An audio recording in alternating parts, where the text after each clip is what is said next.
Hello नमस्कार दोस्तों, स्वागत है आपका एक बार फिर से हमारे यूट्यूब चैनल शिक्षा संगम 24 पर।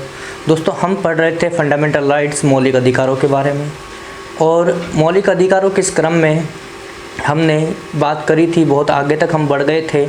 और मैं ये चाहता हूँ कि आज हम इस मौलिक अधिकारों की समाप्ति ही कर दें। ठीक है, तो मौलिक अधिकारों में हमारे दो भाग इसमें बचे हुए हैं। लास्ट के चौथे भाग तक हमने इसमें पढ़ लिया था। तो दोस्तों, अब हम यहाँ से लगभग इस लेक्चर में फंडामेंटल राइट से जुड़ी हुई जितनी भी बातें हैं उनको समाप्त करने की कोशिश आज पूरी करेंगे। ठीक है, तो आइए देखते हैं दोस्तों किस प्रकार से यहाँ पे चीज़ों को रखा गया है। तो यहाँ पर हम बात करने हैं दोस्तों right to freedom of religion. हमारा चौथा जो राइट है दोस्तों, चौथा जो अधिकार है वो है right to freedom of religion, धर्म की स्वतंत्रता का अधिकार। आज वर्तमान समय में भारत में सबसे बड़ा मुद्दा है दोस्तों रिलीजन, कम्युनिटी, धर्म, समुदाय या संप्रदाय। तो दोस्तों, सांप्रदायिक मुद्दा इतना तकड़ा आज वर्तमान भारत में चल रहा है, इसको हर चीज़ का आधार बनाया जा रहा है। तो उसी क्रम में हम देख लेते हैं, जान लेते हैं कि हमारे कौन कौन से फंडामेंटल राइट्स हैं जो धर्म से जुड़े हुए हैं, जो संप्रदाय से जुड़े हुए हैं। तो दोस्तों, इसी क्रम में यहाँ पर हम जो बात करने वाले हैं आर्टिकल 25 से लेके आर्टिकल 28 तक, अनुच्छेद 25 से 28 तक हम जितनी बातें करेंगे वो धर्म और धर्म की स्वतंत्रता से जुड़ी हुई बातें करेंगे।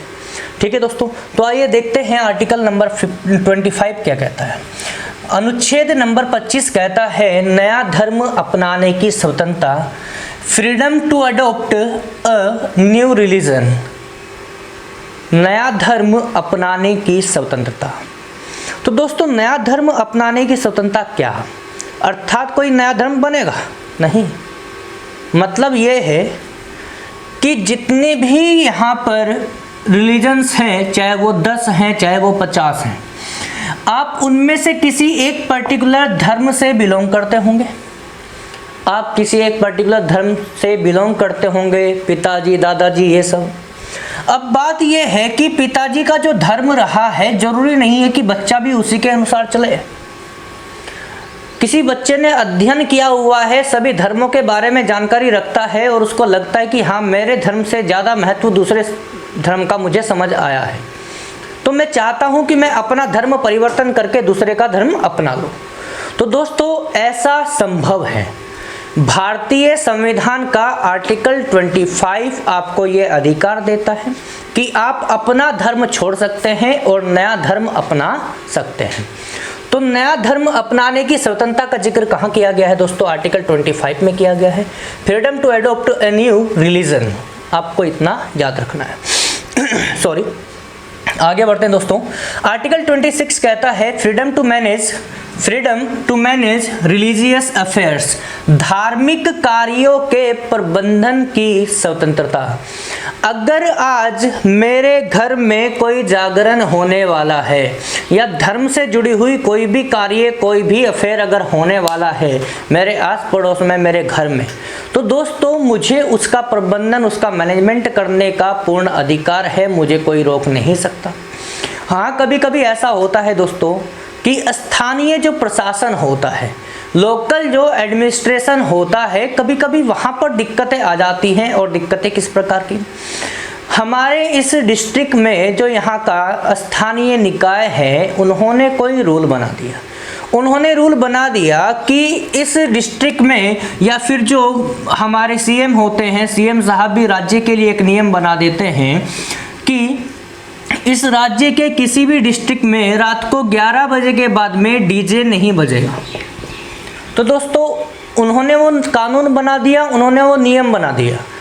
अब वो नियम तो यहाँ पर भी लागू होगा, चाहे वो मेरा धार्मिक कार्य क्यों ना हो। अगर मुझे जागरण कराना है और वो रात को 10 बजे स्टार्ट हो गए, सुबह 4 बजे तक चलेगा, 6 बजे तक चलेगा, तो उसमें तो कहीं ना कहीं साउंड सिस्टम होगा, उसमें तो ये डीजे होगा, उसमें भी सब चीज़ें होंगी। तो कहीं ना कहीं अब स्थानीय जो प्रशासन है उसके द्वारा बनाए गए कानून का हम लोग उल्लंघन कर रहे हैं। लेकिन ये चीज़ ज़रूरी है, क्योंकि आर्टिकल 26 मुझे धार्मिक कार्यों के प्रबंधन की स्वतंत्रता देता है। तो दोस्तों हम क्या करेंगे, हम लोग इसको भी ध्यान में रखेंगे और ये तो अधिकार हमारा अपना है ही, तो हम क्या करते हैं, लोकल जो अपना स्थानीय निकाय है उस स्थानीय निकाय से हम लोग परमिशन ले लेते हैं कि सर आज हमारे घर में ये सब चीज़ होनी है और आप हमें आज की अनुमति दे दीजिएगा और आपका बहुत ही आभार होगा। तो दोस्तों वो कार्य करने का अधिकार हमें संविधान ने दे दिया, लेकिन स्थानीय सरकार या निकाय ने या फिर प्रशासन ने कुछ रूल बनाया था अपने क्षेत्र को ऑपरेट करने के लिए, उसका उल्लंघन हमसे हो रहा था। तो अब उस सब चीज़ों को भी ध्यान में रख के हमने उनसे उनका आभार व्यक्त किया। क्यों? क्योंकि उन्होंने हमें अनुमति दे दी, उन्होंने हमें परमिशन दे दी और हमारा काम निपट गया बिल्कुल अच्छे से। तो दोस्तों आर्टिकल 27 कहता है रिलीजियस अफेयर्स और वर्क्स टैक्स फ्री, अर्थात धार्मिक कार्यों पर कर नहीं लगेगा। अगर मैं अपना कोई धार्मिक कार्य कर रहा हूँ तो वहाँ का कोई भी पैसा, धर्म से जुड़ा हुआ कोई भी पैसा रेवेन्यू में नहीं जाएगा, राजस्व में नहीं जाएगा एज ए टैक्स के रूप में। तो धार्मिक कार्यों या प्रबंधन में कोई भी टैक्स नहीं लगेगा, कोई भी दिक्कत कर वाली नहीं आने वाली। और अगर इस चीज़ पे कोई टैक्स लेता है तो आपके फंडामेंटल राइट्स का उल्लंघन हो रहा है और इसके लिए आप लोग जा सकते हैं सुप्रीम कोर्ट या फिर अपने हाई कोर्ट में। ठीक है दोस्तों, क्योंकि उनको पूर्ण अधिकार है। आर्टिकल 13 उनको आपके मौलिक अधिकारों के संरक्षण की क्या देता है, अधिकार देता है दोस्तों। और आर्टिकल 32 का यूज करके सुप्रीम कोर्ट आपके फंडामेंटल राइट्स का बचाव करता है और आर्टिकल 226 का यूज करके हाई कोर्ट आपके इन फंडामेंटल राइट्स का संरक्षण करेगा। ठीक है दोस्तों, तो रिलीजियस जितने भी अफेयर्स होंगे उनके ऊपर कोई भी कर नहीं लगेगा, कोई भी टैक्स नहीं लगेगा, ये बात आपको याद रखनी है। और इस चीज का अधिकार कौन देता है, आर्टिकल 27 देता है। ठीक है क्या दोस्तों, आगे बढ़ते हैं। आर्टिकल 28 कहता है, अनुच्छेद 28 कहता है freedom to attend religious affairs in educational institutions, अर्थात शैक्षणिक संस्थानों में या शिक्षण संस्थानों में धार्मिक कार्यों में उपस्थित होने की स्वतंत्रता। अब शैक्षणिक जो संस्थान हैं, जो एजुकेशनल इंस्टीट्यूशंस हैं, उनमें धार्मिक कार्यों का क्या मतलब है? उनमें धार्मिक कार्यों का क्या मतलब है, हमें सबसे पहले ये समझना है। उपस्थित होना और ना होना वो बात की बात है दोस्तों। अगर कोई आप स्कूल देखते हैं, किसी स्कूल या कॉलेज में जब हम जाते हैं तो सुबह सुबह प्रेयर होती है, प्रार्थना होती है। तो जब प्रेयर होती है तो उसमें क्या है, अब किसी स्कूल में ये तो नहीं होगा कि भाई ये हिंदू के लिए होगा, ये मुस्लिम के लिए होगा, ये सिख के लिए होगा, ये ईसाई के लिए होगा, जैन बौद्धिस्ट के लिए होगा, तो ऐसा तो नहीं है। उस स्कूल और कॉलेज में सभी धर्मों से, सभी संप्रदाय से जुड़े हुए लोग आते हैं।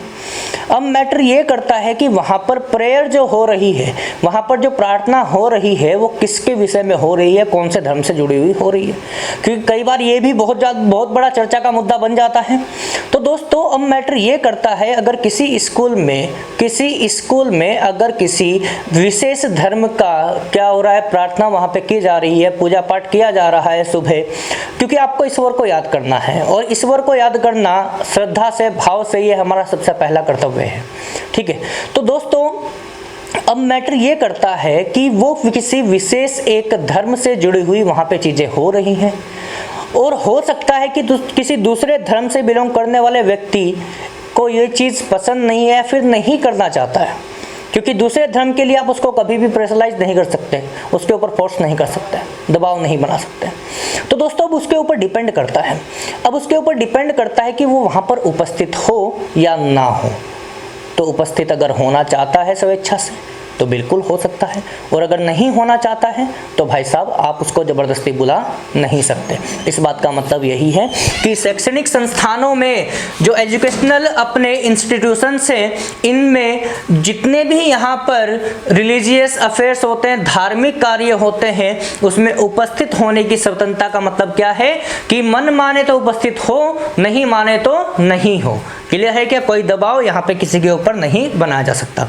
तो आर्टिकल 25 से लेके 28 तक की हमने बात करी है, जिसमें सारे के सारे अधिकार हमें दिए गए थे किसके लिए, धर्म की स्वतंत्रता के लिए। क्लियर है क्या बात? अब हम यहाँ से आगे चलने वाले हैं दोस्तों और देखते हैं अपना 5वां अधिकार क्या है, अपना 5th राइट क्या है, उसके बारे में चर्चा करने वाले हैं। तो जो 5वां अधिकार अपना है दोस्तों वो है एजुकेशनल एंड कल्चरल फ्रीडम, शिक्षा व संस्कृति की स्वतंत्रता, शिक्षा व संस्कृति की स्वतंत्रता। और इसके लिए आर्टिकल 29 और 30 बनाया गया है। अनुच्छेद 29 और 30 में बातें की गई है किसकी? शिक्षा एवं संस्कृति की स्वतंत्रता की। तो दोस्तों आर्टिकल 29 क्या कहता है एक बार देखते हैं। आर्टिकल 29 कहता है protection of interest of minorities, अर्थात अल्पसंख्यकों के हितों का संरक्षण। अल्पसंख्यकों का हित क्या है? सबसे पहली बात तो 2 टर्म यहाँ पे है, एक इंटरेस्ट हित जिसे कहेंगे, एक माइनॉरिटीज अल्पसंख्यक क्या होता है। तो दोस्तों जो अल्पसंख्यक होता है या फिर बहुसंख्यक होता है, अल्पसंख्यक और बहुसंख्यक ये 2 टर्म ऐसी हैं जो, अब देखिएगा, अल्पसंख्यक जिनकी संख्या कम, बहुसंख्यक जिनकी संख्या ज़्यादा। लेकिन अल्पसंख्यक और बहुसंख्यक किस आधार पर हो सकते हैं? सबसे बड़ी बात यह है, या तो जनसंख्या के आधार पर या फिर भाषा के आधार पर, या तो जनसंख्या के आधार पर या फिर भाषा के आधार पर ही क्या हो सकता है दोस्तों? अल्पसंख्यक या फिर बहुसंख्यक हो सकता है, माइनॉरिटी या फिर मेजॉरिटी हो सकती है।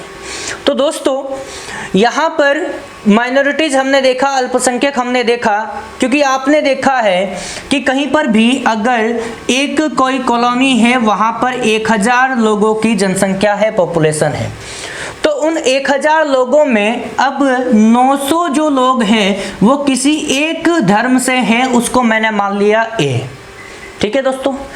और जो और हैं बाकी वो 10-10, 20-20 करके डिवाइड हो रहे हैं इस प्रकार से। तो यहाँ पर अल्पसंख्यक कौन? ये कम संख्या वाले। और बहुसंख्यक कौन? ये वाले। ये माइनॉरिटी, ये मेजॉरिटी। तो दोस्तों कहीं ना कहीं ये माइनॉरिटीज के जो अधिकार है या स्वतंत्रता है ये छिन जाती है किनके दबाव में? इन लोगों के दबाव में। ये उस चीज़ को बनाना चाहते हैं, उस दबाव को बनाना चाहते हैं या नहीं बनाना चाहते, वो चीज़ भी मैटर करेगी, लेकिन बाद में। अभी देखना है, क्योंकि जो काम 900 व्यक्ति मिलकर कर रहे हैं उसी काम को 10 व्यक्ति मिलकर करे तो अंतर तो रहेगा ही रहेगा।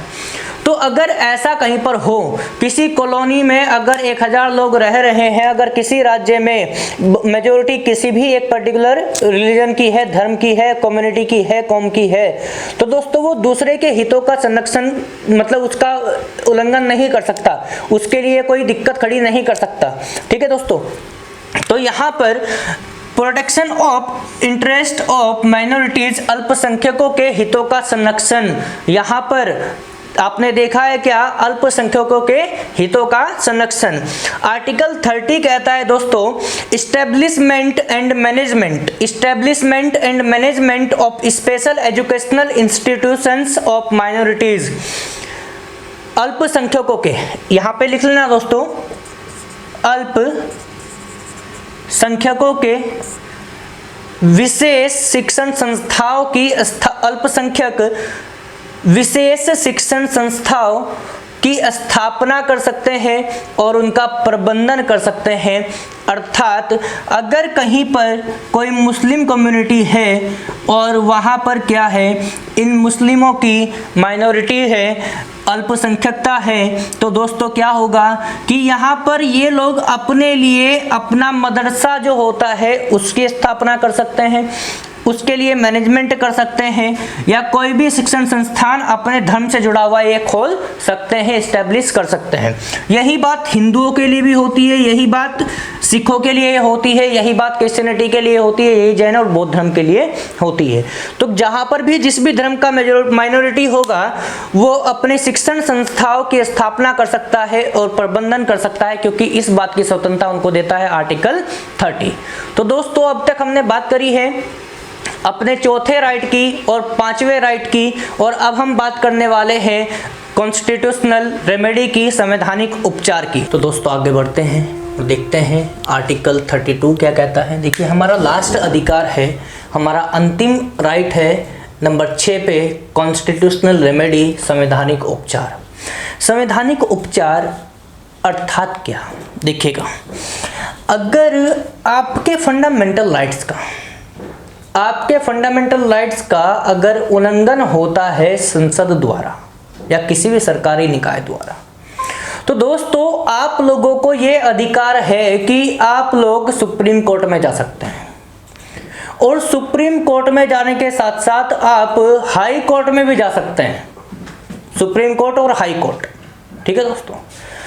सुप्रीम कोर्ट आर्टिकल 32 का यूज करके, उपयोग करके रिट जारी कर सकता है। 5 प्रकार की रिटें हम अभी पढ़ेंगे, और आपके फंडामेंटल राइट्स का क्या करेगा? प्रोटेक्शन करेगा। हाई कोर्ट आर्टिकल 226 का उपयोग करके आपके फंडामेंटल राइट्स का प्रोटेक्शन करेगा, उनका बचाव करेगा। लेकिन दोस्तों सुप्रीम कोर्ट और हाई कोर्ट को इस काम के लिए अनुमति कौन देता है? आर्टिकल 13 देता है, जिसमें विधि शब्द को परिभाषित किया गया था सबसे पहले। उसी में ही आर्टिकल 13 में कहा गया था कि सुप्रीम कोर्ट और हाई कोर्ट आर्टिकल 32 और आर्टिकल 226 का यूज करके ये फंडामेंटल राइट्स को बचा सकते हैं, इनका संरक्षण कर सकते हैं। तो दोस्तों उसी क्रम में आगे बढ़ते हैं और देखते हैं कितनी बातें यहाँ से हमारे ऑब्जेक्टिव के रूप में बन के सामने आ सकती है। तो दोस्तों आर्टिकल 32 कहता है, यदि संसद द्वारा मौलिक अधिकारों का उल्लंघन होता है, यदि संसद द्वारा मौलिक अधिकारों का उल्लंघन होता है, तो न्यायपालिका याचिका जारी कर सकती है, रिट जारी कर सकती है। यहाँ पे आप रिट लिखना या याचिका लिखना, क्लियर है क्या दोस्तों? तो न्यायपालिका रिट जारी कर सकती है, और न्यायपालिका का मतलब सुप्रीम कोर्ट, हाई कोर्ट, अधीनस्थ न्यायालय जो लोअर कोर्ट होते हैं, ये सब चीज़ें। तो दोस्तों यहाँ पर अब बात ये है, इनके बचाव के लिए जो अधिकार है वो लोअर कोर्ट को नहीं है। मैंने आपको बताया था, या तो हाई कोर्ट में, क्योंकि बहुत बड़ा मुद्दा है, संवैधानिक मुद्दा है, तो आप या तो कहाँ पे जाएंगे, आप लोग हाई कोर्ट जाएंगे या फिर सुप्रीम कोर्ट जाएंगे। आपको क्लियर है ये बात? आगे बढ़ते हैं। तो देखिएगा इसमें क्या कहा, judiciary can issue writ if violation of fundamental rights by the parliament. यदि संसद द्वारा मौलिक अधिकारों का उल्लंघन किया जाता है तो न्यायपालिका रिट जारी कर सकती है। ये चीज़ आपको याद रखनी है। तो दोस्तों सुप्रीम कोर्ट, देखिए न्यायपालिका के यहाँ पर 2 हिस्से हमें पढ़ने हैं। एक सुप्रीम कोर्ट, ये क्या है? आपकी जुडिशरी है। क्या है ये? न्यायपालिका है। क्या है दोस्तों? न्यायपालिका। अब न्यायपालिका में सबसे ऊपर टॉप पे जो होते हैं, यहाँ पर सुप्रीम कोर्ट, सर्वोच्च न्यायालय या फिर उच्चतम न्यायालय, इनको आप कह सकते हैं। उच्चतम न्यायालय आर्टिकल 32 अनुच्छेद 32 का उपयोग करके मौलिक अधिकारों का संरक्षण कर सकता है। इस बात को नोट करते रहना। सुप्रीम कोर्ट, उच्चतम न्यायालय आर्टिकल 32 का उपयोग करके आपके मौलिक अधिकारों को प्रोटेक्ट कर सकते हैं, और उसी क्रम में हाई कोर्ट्स, उच्च न्यायालय आर्टिकल 226 का उपयोग करके, आर्टिकल 226 का उपयोग करके क्या कर सकते हैं? आपके मौलिक अधिकारों का संरक्षण कर सकते हैं। क्लियर है क्या बात? तो यहाँ पर न्यायपालिका द्वारा 5 प्रकार की रिटें जारी की जाती हैं, याचिका जारी की जाती है। तो आपको देखना है 5 प्रकार की जो रिटें हैं, 5 प्रकार की जो याचिकाएं हैं, ये है क्या? तो थोड़ा बहुत इनके बारे में जानकारी लेंगे। बाकी जब हम पूरा सुप्रीम कोर्ट और हाई कोर्ट के बारे में पढ़ेंगे तब इस चीज़ को बहुत अच्छी तरीके से एक्सप्लेन करेंगे। अभी यहाँ पे आप लिख लेना। सबसे नंबर पहले पर आता है हैबियस कॉर्पस। हैबियस कॉर्पस, जिसको हम कहेंगे हिंदी में बंदी प्रत्यक्षीकरण। हिंदी में क्या कहेंगे? बंदी प्रत्यक्षीकरण। बंदी प्रत्यक्षीकरण का मतलब क्या है? देखिएगा, हैबियस कॉर्पस कहता है, बंदी प्रत्यक्षीकरण कहता है कि अगर किसी भी व्यक्ति द्वारा अगर मौलिक अधिकारों का उल्लंघन किया जा रहा है तो उस व्यक्ति को सशरीर कहाँ पर उपस्थित करना? न्यायपालिका में या अदालत में पेश करना, जीवित फॉर्म में, लाइव फॉर्म में। क्लियर है क्या मेरी बात? उसके बाद में दूसरे प्रकार की जो रिट आती है वो आती है दोस्तों मैंडेट। मैंडेट कहता है परमादेश। परमादेश मतलब सबसे ऊपर वाला, सबसे सर्वमान्य आदेश। तो दोस्तों, लोक सेवक अगर अपना कार्य न करे, जिसकी जो ड्यूटी है, एक बात बताइए, अगर सरकार द्वारा किसी भी व्यक्ति को चयनित किया गया है किसी भी पोस्ट पर, और यदि वहां पर उस पोस्ट पर रहकर वो अपना कार्य ही ना करे, तो सुप्रीम कोर्ट उसके खिलाफ क्या कर सकता है, एक रिट जारी कर सकता है, परमादेश या मैंडेट। लोक सेवक अपना कार्य न करने पर ही यहाँ पर ये रिट जारी होगी। और तीसरा यहाँ पर है राइट टू इंक्वायरी। अगर किसी लोक सेवक द्वारा अगर कोई कार्य किया जाता है और वो कार्य में थोड़ा बहुत दिक्कतें आ रही हैं, यहाँ पर सुप्रीम कोर्ट को लगता है कि हाँ इसमें कुछ ऊंच नीच की बात है, थोड़ी बहुत इधर उधर की बात है, तो यहाँ से उसको इंक्वायरी करने का अधिकार है, रिट जारी करता है इंक्वायरी करने के लिए। यहाँ पे लिखा गया है राइट टू इंक्वायरी, हिंदी में कहेंगे अधिकार परीक्षा। क्या कहेंगे, अधिकार परीक्षा। अधिकार परीक्षा किस चीज के लिए है कि लोक सेवक ने किस अधिकार से कार्य किया। अगर कोई कार्य में दिक्कत आ रही है, कोई कार्य किया गया है लोक सेवक द्वारा, तो सुप्रीम कोर्ट ये पूछ सकता है, हाई कोर्ट न्यायपालिका ये पूछ सकती है कि आपने किस अधिकार से ये कार्य किया, इसका हमें जवाब दीजिएगा। क्लियर है क्या मेरी बात। अब यहां से आगे बढ़ते हैं। नंबर 4 है इंड्यूसमेंट। इंड्यूसमेंट क्या होता है, उत्प्रेषण और जो ये प्रोहिबिशन है, प्रोहिबिशन और इंड्यूसमेंट ये दोनों लगभग एक समान है। अब देखिएगा, यहाँ पर कोई संवैधानिक मुद्दा होता है, उत्प्रेषण का मतलब संवैधानिक मुद्दा होता है, और कोई संवैधानिक मुद्दा जो बहुत बड़ा होने वाला है, और इसका केस कहाँ पर है, ये लोअर कोर्ट में है, अधीनस्थ न्यायालय में है। तो वहां से डिमांड करेगा कि एक काम करिए, इसको ट्रांसफर कर दीजिए हमारे यहाँ पे, वो रिट जारी कर दिया किस पे, लोअर कोर्ट में। क्लियर है क्या। या फिर यहाँ पर प्रोहिबिशन का मतलब है रोक का मतलब क्या होता है। अब देखिएगा, यदि अधीनस्थ न्यायालय द्वारा, लोअर कोर्ट द्वारा कोई भी चीज पे फैसला लिया जाना है, तो सुप्रीम कोर्ट को दिखता है कि नहीं ऐसा नहीं होना चाहिए, ये मामला गलत जा रहा है, तो सुप्रीम कोर्ट रिट जारी करता है और लोअर कोर्ट के उस केस को कहां पर ले आता है, सीधा सुप्रीम कोर्ट या फिर हाई कोर्ट में ले आता है। तो यहाँ पर ये दोस्तों 5 प्रकार की रिटें हैं, और फंडामेंटल राइट्स में हमने आर्टिकल 32 तक अभी कवर किया है, और अभी इसमें आर्टिकल 33, आर्टिकल 34 और आर्टिकल 35 के बारे में बातें करना बाकी है। तो आइए देखते हैं आर्टिकल 33, 34 और 35 क्या कहते हैं।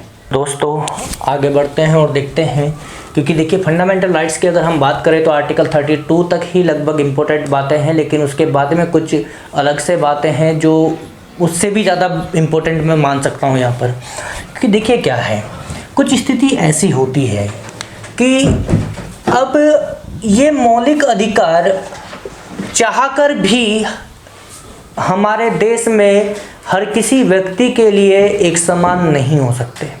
क्यों नहीं हो सकते? क्योंकि दिक्कत ये है, अगर आप किसी एक स्पेशल पोस्ट पे हैं, स्पेशल डिपार्टमेंट में हैं, तो कहीं ना कहीं आपके लिए वहां पर बनाए गए या उस विभाग द्वारा बनाए गए कानून के अनुसार भी आपको चलना पड़ेगा। और हो सकता है कि वो कानून जो उस विभाग द्वारा बनाए गए होंगे वो फंडामेंटल राइट्स के अगेंस्ट हो, खिलाफ हो, तो आप उसकी माने कि इसकी माने, आप लोग दिक्कत में आ गए। तो अब इसी चीज को देखते हुए और समझते हुए क्या हुआ, क्योंकि देखिए जो आपका सैन्य बल है, पुलिस प्रशासन है, तो इनके खुद के अपने नियम कानून बहुत हैं।